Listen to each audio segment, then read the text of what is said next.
The frozen Great Lakes have been a pleasant surprise for anglers this winter. However, a Michigan Department of Natural Resources law states all shanties have to come down by the end of this week.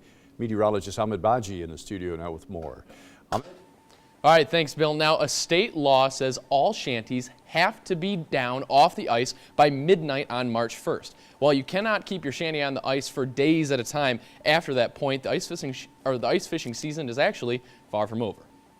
The Great Lakes are still covered in ice. About 89% of the Great Lakes were iced over. And all this ice is bringing anglers out in droves to fish on the uncommonly thick ice. It's pretty typical that the peak of ice coverage across the Great Lakes in any season is late February or the first week of March. After this peak, the ice usually starts to break apart, which is why a state law requiring fishermen remove their shanties was passed years ago. Despite near record-setting cold, you still have to obey the law. The only tips I have is just to listen to the local authorities and do as they say. It's the most ice since 1996, and with a cold snap later this week, the lakes could refreeze, reaching a new peak with more than 89% iced over. We're down to about 67%, 68% ice coverage now.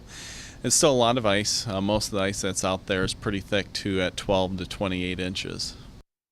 Now, fishermen can still bring shanties onto the ice, but they must remove them by the end of the day's fishing trip. A link to the DNR's ice shanty regulation can be found on our website, mynbcnews.com.